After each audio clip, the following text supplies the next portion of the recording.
नमस्कार, आपका स्वागत है रोजगार यात्रा में, जहां जॉब्स इटर्नल की टीम आप तक लेकर आती है देश की शिक्षा, रोजगार और सरकारी नौकरियों की खबरें। आपके साथ मैं हूं निधि। एनडीए और नेवल एकेडमी के बाद अब राष्ट्रीय इंडियन मिलिट्री कॉलेज यानी RIMC में भी लड़कियों के दाखिले का रास्ता साफ हो गया है।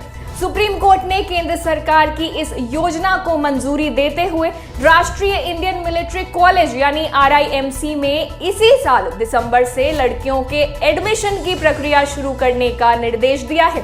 सुप्रीम कोर्ट ने सरकार को कहा है कि अगले साल जून से लड़कियों को एंट्रेंस एग्जाम में बैठने की इजाजत देने के बजाय इसकी शुरुआत इसी साल से कर देनी चाहिए। साथ ही कोर्ट ने ये भी सुझाव दिया है कि इंडियन मिलिट्री स्कूल में भले ही अगले साल शुरू होने वाले सत्र में दाखिला हो, लेकिन कॉलेज में लड़कियों का प्रवेश इसी साल से सुनिश्चित किया जाना चाहिए।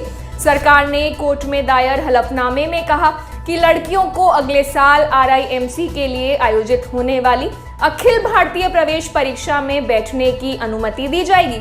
सरकार ने कोर्ट में दायर हलफनामे में इस योजना के क्रियान्वयन के लिए बनाए गए प्लान के बारे में भी जानकारियां साझा की। सरकार के मुताबिक पहले चरण में हर 6 महीने में 5 लड़कियों को शामिल कर स्टूडेंट्स की क्षमता 250 से बढ़ाकर 300 कर दी जाएगी। इसके बाद दूसरे चरण में हर 6 महीने में 10 लड़कियों को शामिल किया जाएगा, जिससे स्टूडेंट्स की क्षमता 300 से बढ़कर 350 हो जाएगी। इनमें कुल 250 लड़के और 100 लड़कियां शामिल होंगी। बढ़ते हैं आज की अगली खबर की ओर। मध्य प्रदेश में 12,043 पदों पर की गई शिक्षकों की भर्ती कानूनी दांवपेच में फंस गई है। शिक्षक भर्ती परीक्षा 2018 की अंतिम चयन सूची जारी करने पर हाईकोर्ट की रोक होने के बावजूद सरकार ने 12,043 पदों पर चयन की अंतिम सूची जारी कर दी। इस भर्ती की चयन प्रक्रिया तो पूरी हो गई, लेकिन नियुक्ति कानूनी रूप से उलझन में है।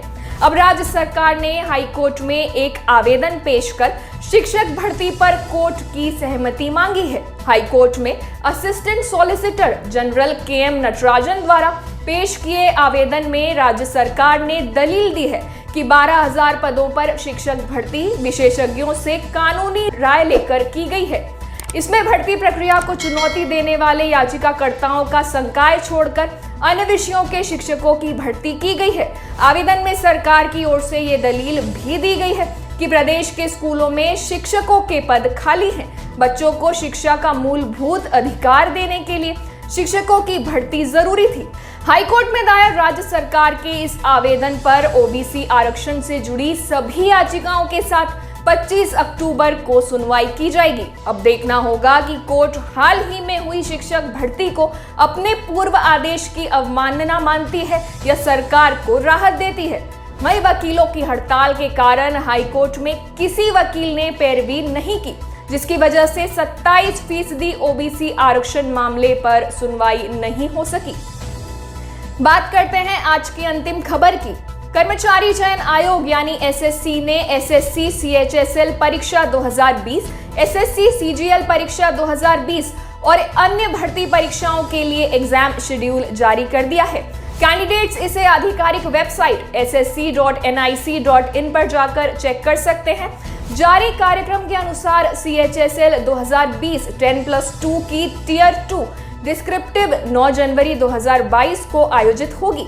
CGL 2020 की टियर 2 CBE परीक्षा 28 और 29 जनवरी 2022 को होगी।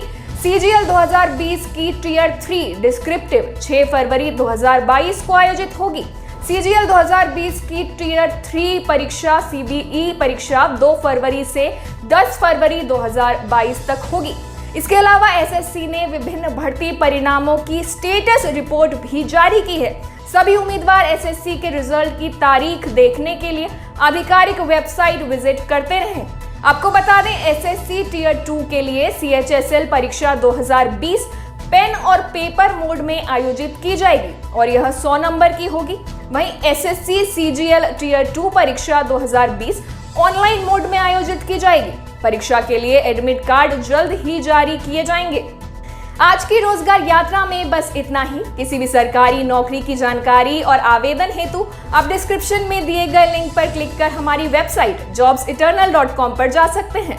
अगर इस कार्यक्रम द्वारा आपकी या किसी और की सहायता होती है तो इसे लाइक और शेयर करें, साथ ही हमारे चैनल को सब्सक्राइब जरूर करें। धन्यवाद।